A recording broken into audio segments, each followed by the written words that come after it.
He may be the most famous man in the world. He is Muhammad Ali. He is the greatest. I'm going to be declared the greatest heavyweight champion of all times, and there can be no title fight without me.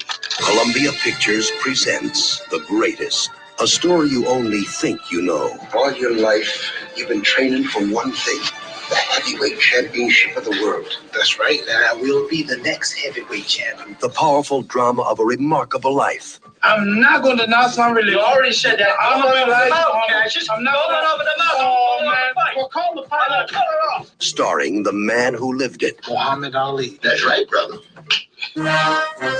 From his gold medal victory in the 1962 Olympics. You know, I never saw a heavyweight move around like you do. To his winning of the world's heavyweight crown. He'll still be Cassius Clay. Cassius Clay is dead. And you, of all people, should know that. You said, son and Liston will murder Cassius Clay. To his 3-year battle to defend his beliefs. Cassius Clay, Army, will you please step forward and be inducted into the Armed Forces of the United States? Well, don't make waves. Sir, I'd just rather go to jail. Sentences you to 5 years in prison and a $10,000 fine. And his triumphant return to the top. Okay, then obey your mother and fathers, get your schoolwork, don't drink, don't smoke, stay out of bad games, you hear me? You'll feel his strength. My woman walking around with your chest all out. Dressed 5 inches over your legs, honey crackers and niggas looking at you, drooling at the mouth. His pain. How you tell your jaw's drop? It makes a sound, Tab. I heard something pop. And his tenderness. If I ever fight again, I'll be in tough condition, I promise. The Greatest. You are fine. All right. All right. Starring Muhammad Ali. Are you anywhere as good as you look? I'm better than I have been, but not as good as I'm going to get. Come on, I can't wait.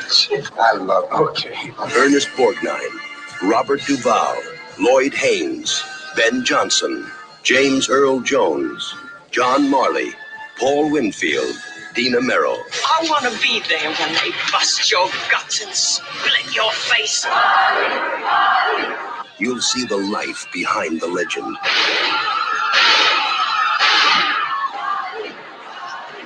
The man behind the myth.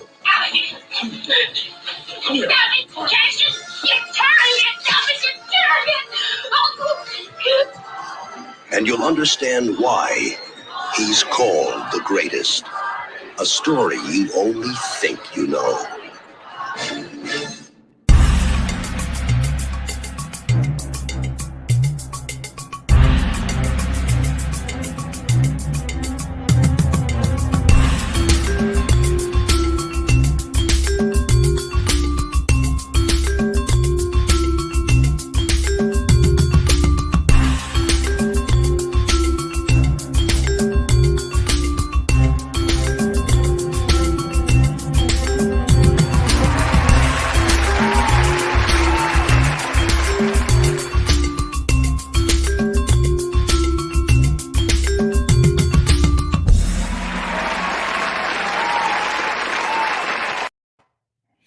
Assalamu alaikum warahmatullahi wabarakatuh. Everybody, I'm Preacher Moss, host of the SOS and Shout Out Show. Hope you're having a fabulous Monday. We have a fabulous topic here on Monday. We're going to be comparing and contrasting Muhammad Ali's movie, The Greatest, with the latest release about his historic night down in Miami called One Night in Miami, directed by Regina King. It's out on Amazon Prime Video. So before we get started, if it's your first time coming to the Shout Out Show, I really, really appreciate everybody coming on. Mondays can be difficult as for anybody, getting back into the groove of things, the swing of things. And, we all have schedules. I realize that there's a particular type of biorhythm that happens on Monday. And sometimes you got it and sometimes you don't. So for anybody coming on the show for the first time, I hope we're going to lend something credible to your biorhythms and that you enjoy the show. We make it worth your while visiting.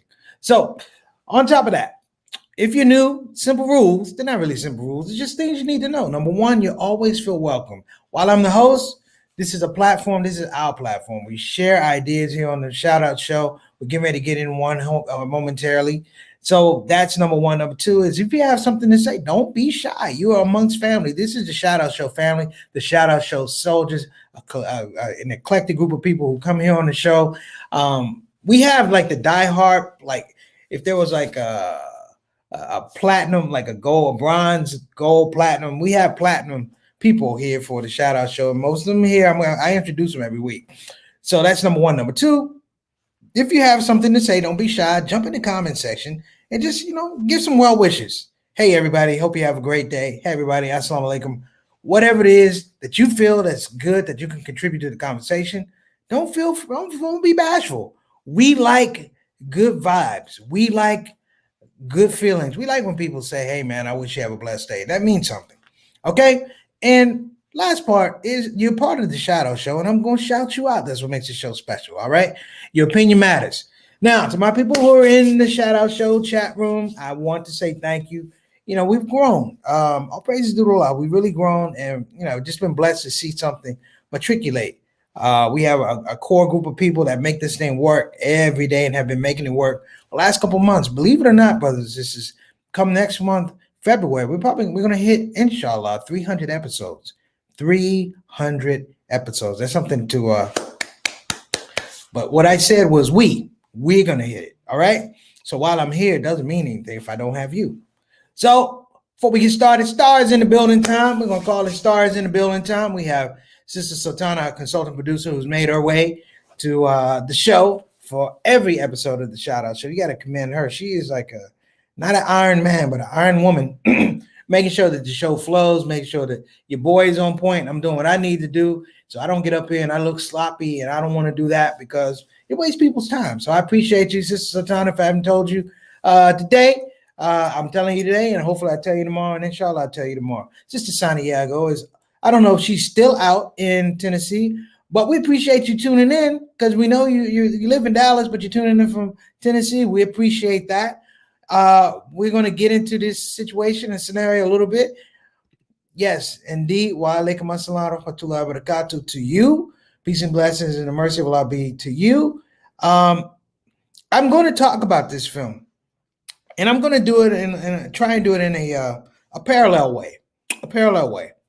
So just bear with me, brothers and sisters, because it's going to be something different, Thank you for your kind words.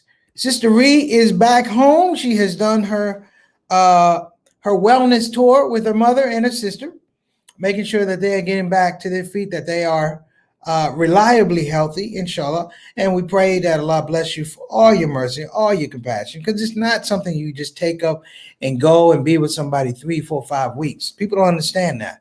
There's a different kind of dedication. There's a different kind of clarity when you do that. So we applaud you, and we're glad you're back home safely.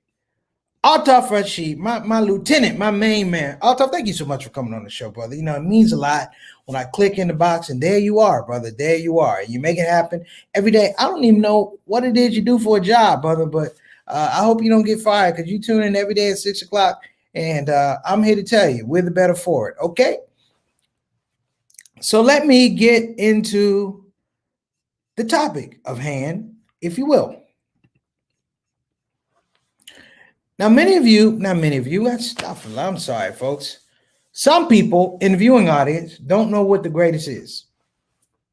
They may know what One Night in Miami is because it's been hyped up.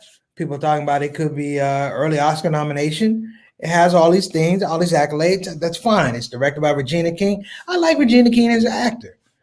She did a Cadillac commercial. I think she directed that. That's all good. That's all good. One Night in Miami, we're going to talk about it. I had the pleasure of speaking to somebody who was intimately involved with Muhammad Ali, intimately knows Muhammad Ali, and we talked before this came out, before the trailer was ever released. And this person, who shall remain nameless at this point in time, I might bring the person on the show, was saying that there were a lot of inconsistencies and inaccuracies. And we had this whole talk about correctness with Black history. Now, for those who don't know, the two movies I'm going to talk about, I showed you the first one, The Greatest. That clip is from 1977. That is Muhammad Ali's, I want to say, biography, where Muhammad Ali actually plays Muhammad Ali. Bundini Brown is actually played by Bundini Brown. James Earl Jones played Malcolm X. Somebody played Angelo Dundee. But it's interesting because you can say what you want about the acting. one of the best songs that ever came out was George Benson singing Because the Greatest. You probably heard it remade by Whitney Houston, but that was the original song that came out of The Greatest. They had a soundtrack. My point is, Muhammad Ali in The Greatest is interesting because he's not going to lie on himself. He's not going to lie on himself. And having people in the movie, including his brother, Randall Ali, and having his brother, Rahman Ali, having his people in the film gives it a certain type of authenticity. I'm give a shout out. Wa alaikum assalam wa rahmatullahi wa barakatuh, Sister Aika. Thank you so much for coming all the way from Indonesia to tune into the show. We appreciate you. But I have this thing, and anyone can feel free to jump in today. Jump in. But I have this thing about accuracy, particularly when it comes to Black history. So I'm not looking at One Night in Miami, which they say is a fictional account. Okay, but when you turn on the movie, it says inspired by true events. It needs to say this is a totally fictional accounting of what happened. The reason is a lot of people don't look at the stuff in the beginning, the opening and the titling and all that type of stuff. They get to the movie, and the movie does not tell you that these things are false. Literally, they need thought bubbles popping off like, boop, this is not true, boop, this is not true, boop, this is inaccurate, boop. But if you did that, you wouldn't watch the movie. And Sister Sultana is jumping in. Yes, I remember seeing The Greatest on a grade school trip. Haven't seen, yes, okay, One Night in Miami. I'm going to tell you, from the Muslim community, there's some blowback about One Night in Miami. Because you begin running into people who knew Muhammad Ali intimately, who spent time with Muhammad Ali intimately, who were bodyguards for Muhammad Ali. And what they took from the film was, it was a bit of an affront. It was a bit of an affront, particularly on the Muslim side, in regards to Malcolm X, in regards to Muhammad Ali and their relationship at this point in time.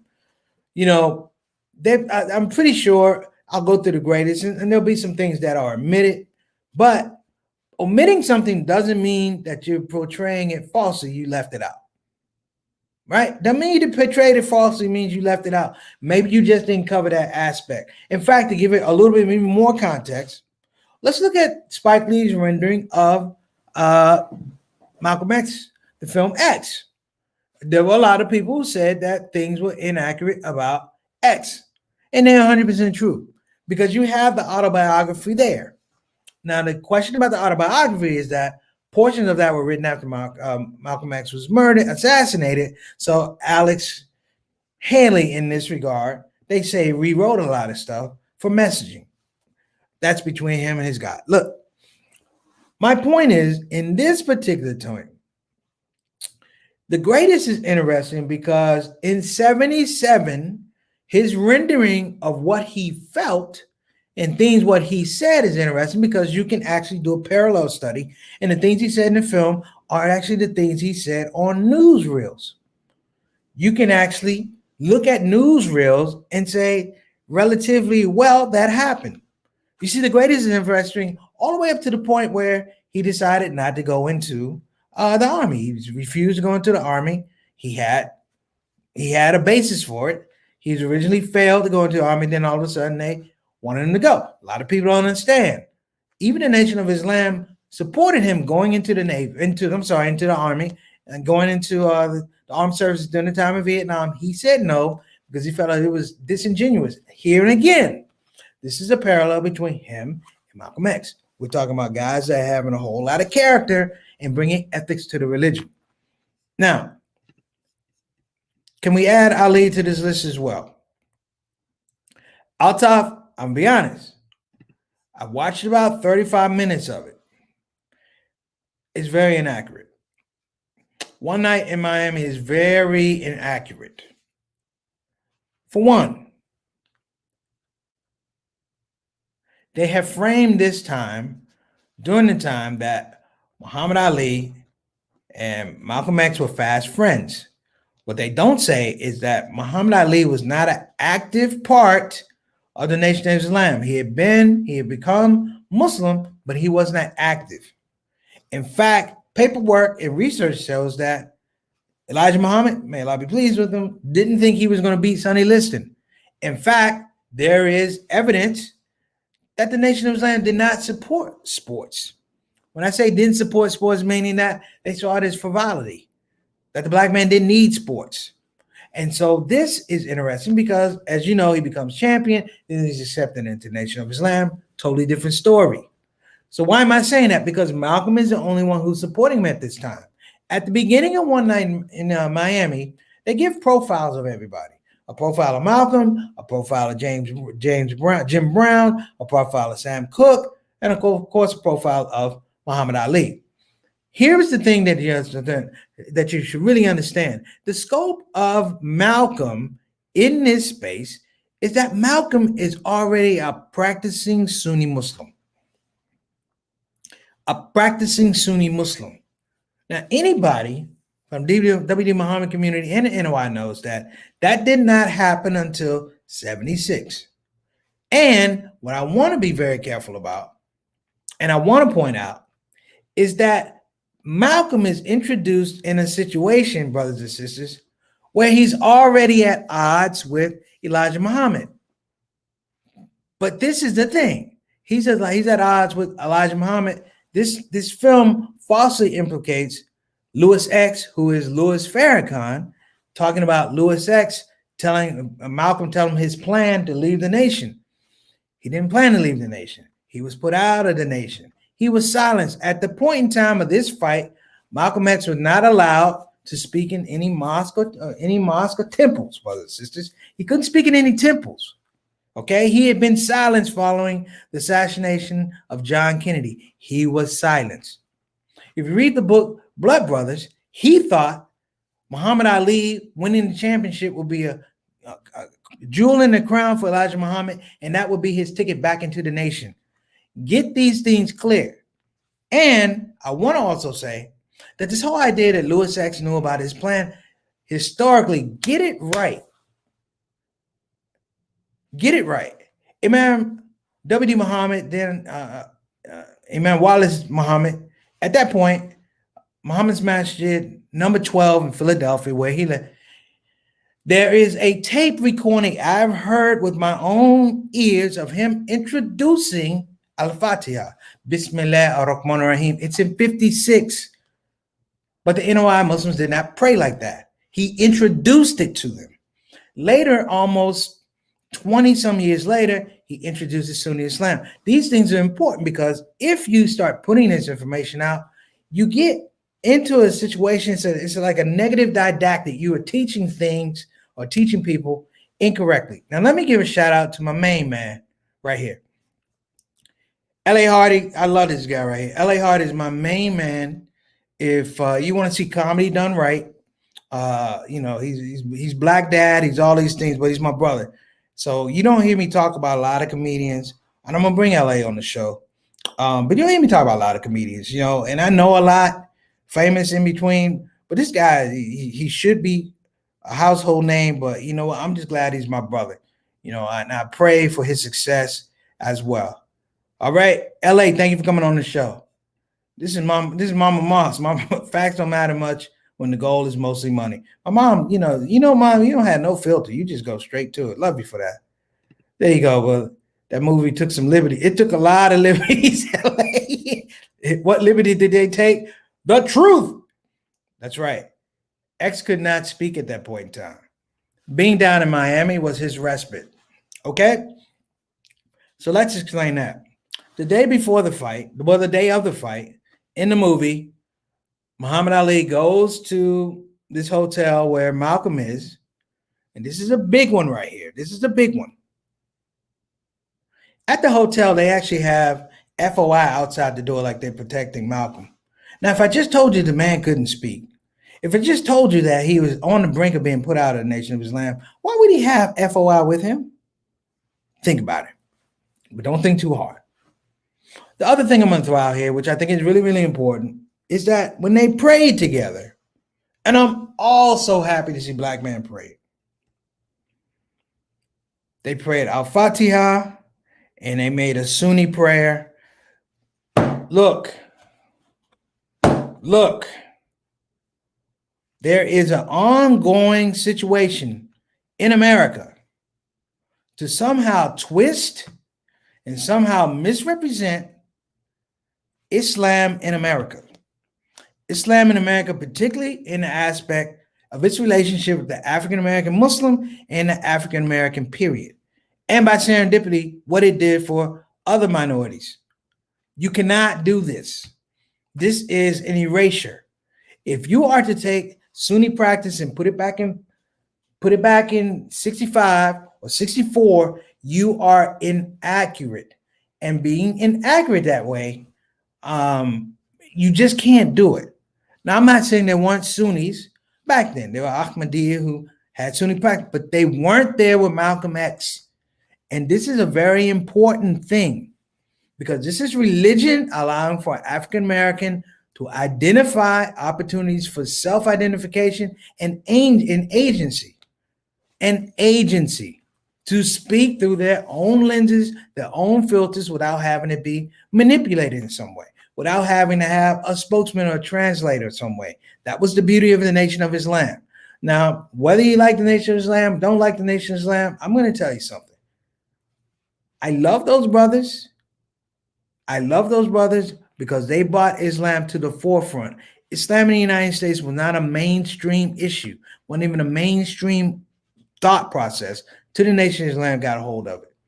And what happened when they transitioned? People didn't have interest because now you're closer to true Islam, and there's a reason why Farrakhan, in my regard, in my thoughts, is needed because he reminds you, brothers and sisters, the power of a black man, the power of not just a black man, a believing black man to change his or her condition, or believing black woman, because the nation is really built on black women, if you want to know, truthfully speaking.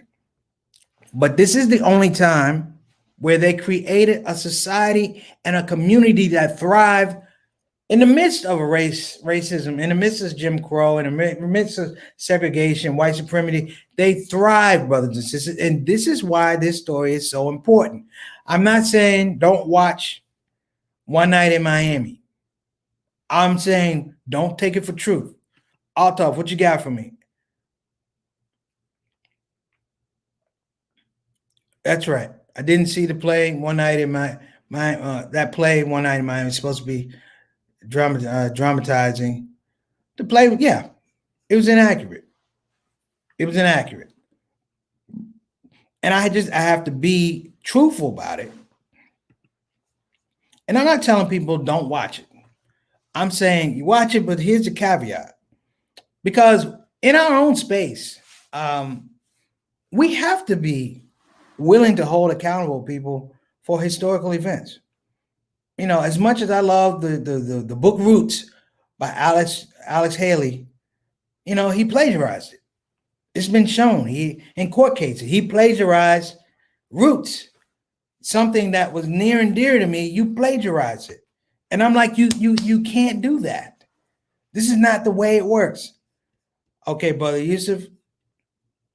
So you loved One Night in Miami, okay? It's like The Meeting. Okay, all right.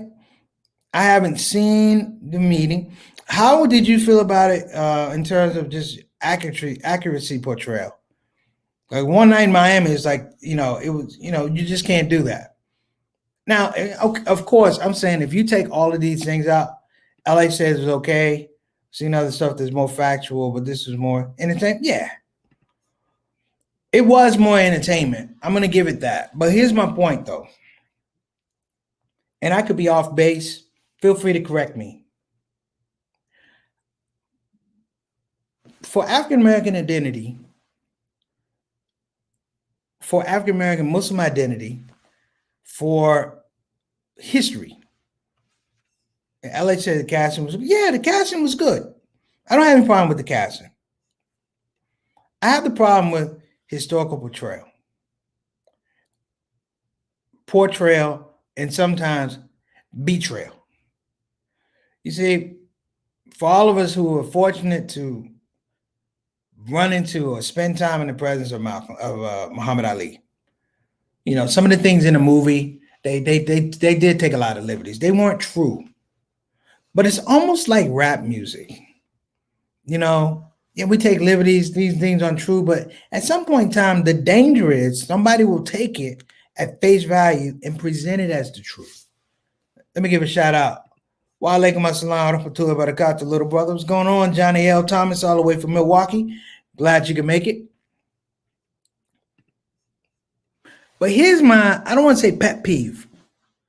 Brother Yusuf, this is not my pet peeve. This is something that I'm always concerned about when we're doing historical portrayals of iconic Black leaders. That sometimes the little liberties, as LA was saying, sometimes the little liberties, they're dangerous because other people are taking those liberties. Like I said, Regina King is a Black female director, but who financed this? Who put up the money for it? Who okayed the final cut? Who said leave those things in? I've talked with people who were, my mother did champ cookies with Muhammad Ali back in the day. My mother and my aunt did champ cookies. I've told you guys the time I met Muhammad Ali. And my point is, at some point in time, we must, brothers and sisters, I want to say, put a foot down and say, hey, listen, it doesn't hurt to present this thing accurate. It won't be any less entertaining. Let me see what we got. I have no idea about them, fact or fiction, just like the meeting, play with him. Yeah. Yeah. But the thing about that, I do remember the meeting now, but the thing about that, they went out right out front, Brother Yusuf, and they said, this is fiction. They said, this is fiction. And I can appreciate that. And from that point on, I can go ahead and watch the meeting and appreciate it for what it was. At the beginning of this movie, what does it say? Inspired by true events. Well, now you're making me say which ones are true. I mean, we've all done the homework. Just at the beginning of the movie. Yeah, the swig. Yeah. But I think it was even more. I think it was also like at the beginning where they pray before his big fight. But they're praying as Sunni Muslims. They're not praying as NOI. NOI was like this. Sunni's like this. And they went through it and it was like, yo, maybe that's what it became later on, years on. But I'm like, that's historically inaccurate. Those type of things, brothers and sisters, you just can't do. You just can't do. Let me see. My mom says, meantime, the truth is not as entertaining, so we make up the rest. I got it. LA's on the same thing. It will be less enticing to the masses. Is it?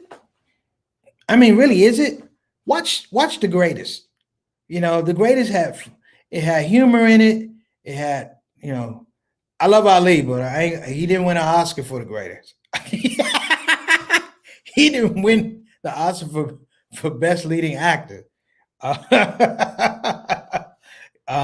He did, but he portrayed himself, and there was an integrity to it.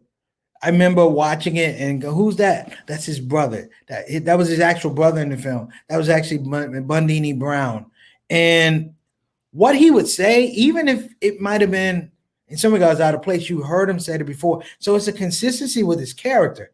So I'm like, yo, this is really cool. It'd be unbelievable to see the facts, like parts where Jim Brown was told by his friend, yeah, I didn't know where that came in. I don't know exactly when that came in. All right. 1964, he made the Hajj. Okay. I'm not sure, brother. I'm going to check that out. Brother Yusuf, I'm going to check that out. Because by 65, he's assassinated. But I don't think Muhammad Ali was praying like that. And I don't think the nation was around him. We'll have to see. We'll have to see. I'm going to talk. Maybe we're going to have a conversation, Brother Yusuf, and you and I'll have a talk. But I'm looking at that. I'm like, well, there's some liberties that are taken. So let's talk about the good aspects of the movie. The acting was pretty good. As LA say, the casting was pretty good. And I can appreciate the fact that somebody's trying to take four historical black figures in the 60s, Jim Brown, Sam Cooke, Malcolm X, and of course Muhammad Ali, and try and put them in this space. And I like the fact that they try to assemble them. Really, I think the largest story that would be told or not really told is actually Sam Cooke's story. Sam Cooke, of course, was murdered in Los Angeles under very suspicious circumstances. But the thing that I loved about him, didn't really get into the movie, but Sam Cooke and Muhammad Ali really had this idea about taking over entertainment, framing it as taking over entertainment. Sam Cooke was a dynamo, brother and sister. I mean, he had hit after hit after hit. And his idea was he was going to be the first African-American, hands down, if he wasn't killed. I firmly believe that he was going to have his own record company away from the payola and things like that. And he was going to have the power to produce the content he wanted. So 64, he made Hodge. Now, what would be interesting, Brother Yusuf, did he make Hodge after? I think he made Hodge after Muhammad Ali became champ. I think he did. Because at that point, he was silenced. He left. I think he made Hodge afterwards. And I have to look at the autobiography from his sister Ella, because she's actually the one that actually gave him the money to go to Hodge, if I remember correctly. So humanization of them, although they made Malcolm square, although he was older than them. Yeah, Malcolm had a lot on his mind, bro. He had a lot on his mind, and he was, of course, like I said, he was seriously thinking that if he could present Muhammad Ali, the champion, the world heavyweight champion of the world in boxing, to Elijah Muhammad, it would allow him to be invited back. A lot of people think, Malcolm just left and I'm taking off. No, he wanted to be a part of the nation up until the point where he just couldn't do it. The ships were just crushing one another, and he left. So it's like, yes, the mob killed Sam Cooke. Do I believe that? Yeah, for a lot of reasons. Sam Cooke, in the music business back then, was controlled by the mob. He was having hits after hits after hits after hits. I could sit here and give you Sam Cooke hits, play Sam Cooke hits, and they'll carry over to tomorrow. Prolific songwriter, out of this world singer. One of my favorite songs is Touch a Hem of His Garment. Classic song.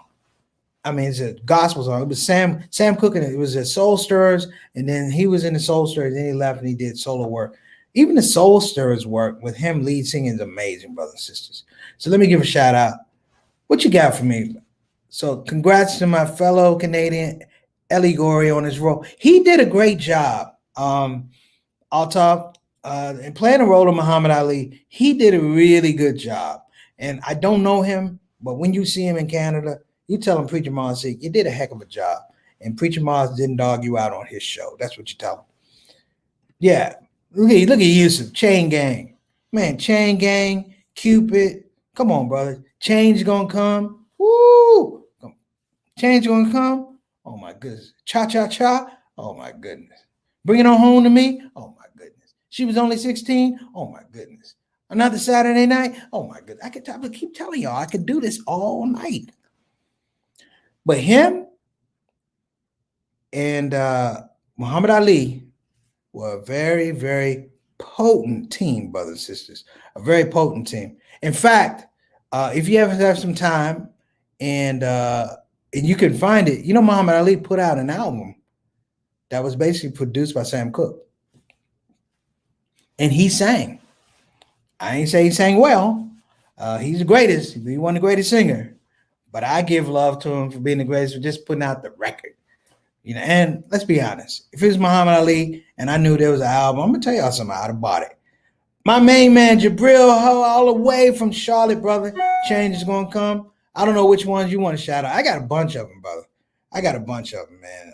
Because it was like two guys that really in that space, man. Sam Cooke and Jackie Wilson. So, why Wow, man, this already 5:35. I'm sorry, everybody. I know I got to bounce. I try and keep to 30 minutes. But my point is, if you get a chance, okay, watch One Night in Miami. But do me a favor. Go on YouTube or Bing or whatever, and please watch The Greatest. I know it's 40-some years old, 44 years old. Please watch The Greatest. And I don't mean the movie The Greatest, but watch The Greatest in The Greatest. Watch The Greatest in The Greatest. And you'll get a further understanding and appreciation, I feel, for what I'm actually talking about. Because I said, bring it on home to me, Jabril. You must be in trouble with your wife, boy. You better relax and act right. So if you get a chance, watch The Greatest. All right. Appreciate The Greatest. And I'm saying this because it's also in 77. And he's producing this movie. And it's interesting how he frames Malcolm X in his movie. And Malcolm X in this movie is played by who? James Earl Jones. And it's closer to when it happened. This is 76. The second resurrection happens in, this is 77 for the movie. The second resurrection happens in 76, right? So it's a fresher detail. You know, the movie is babies making movies about their heroes. That's the way I look at it. Babies making movies about our heroes. So if you can't, check it out. In support, of course, don't get me wrong. I'm not telling you not to watch One Night in Miami. I'm saying watch it with this caveat to, hey, man, be careful. You know, you don't want to. It's like an algorithm. You know what I mean? It's like an algorithm. I think LA and I talked about this. Well, it's like a really, really small thing. You can't see it. So we take it for advantage that we take it that we can't see it, like almost it's not there. And because we can't see it like that, we think that there's no harm.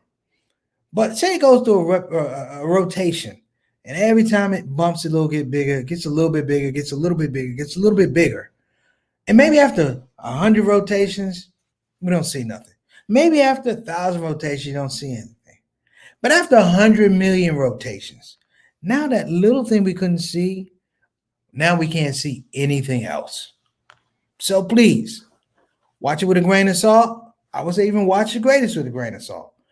The interesting thing about The Greatest, Muhammad Ali, is like, I'm calling myself out to who I used to be. He plays Cassius and he plays Muhammad. Deep. It's a deep, deep undertaking. I don't know if people really, really understand how culturally relevant that film was. Hold on, man. What you got for me, Jabril? A lot of people don't know the story like the film. The problem is many of them take it all for gospel. Yeah, that's what we were saying. They're going to take that algorithm.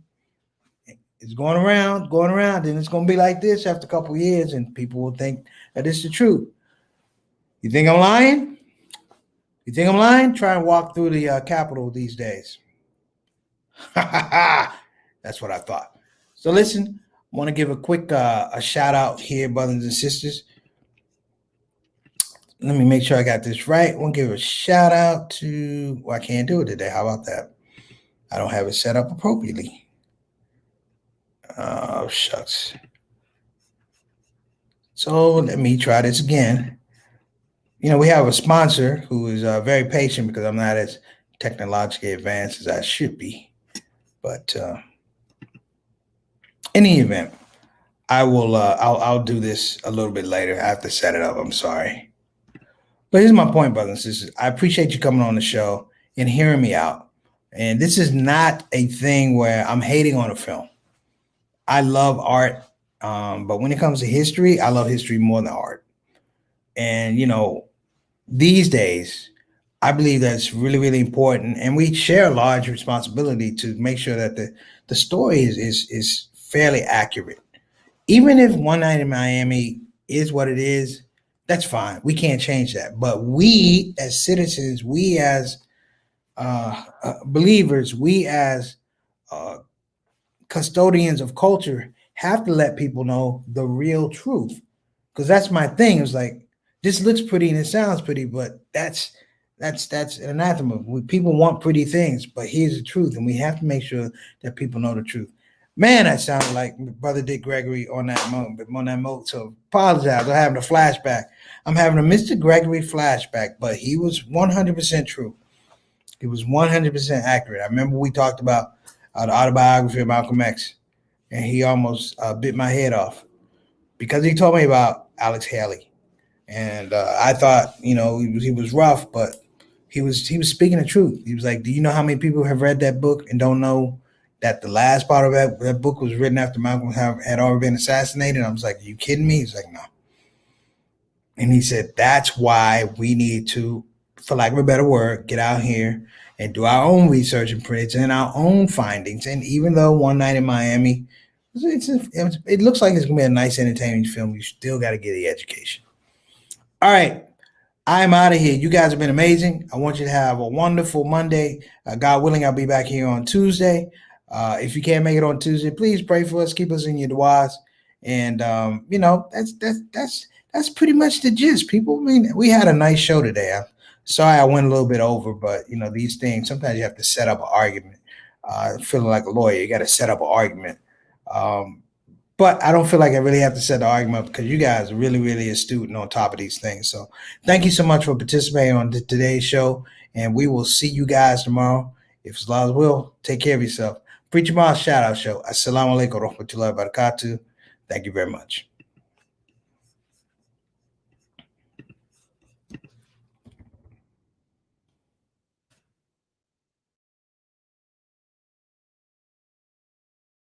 Hey, everybody, this is your brother, Preacher Moss. Listen, I hope that you enjoyed your Shout Out Show experience. We'll be back with the next show, the next Shout Out Show. A simple ask before you go, please help your brother out. Click that subscribe button, click that notify button, and I'll see you again on this side of the microphone. You probably wonder what that smell is. That's me. I smell good. And the reason I smell good is because I use oils from Tarif Altar. So I'm not saying you can't smell good. I'm not even saying you stink. I'm saying you have the opportunity to smell exquisite. Check out TarifAltar.com for some of the best oils and scents in town.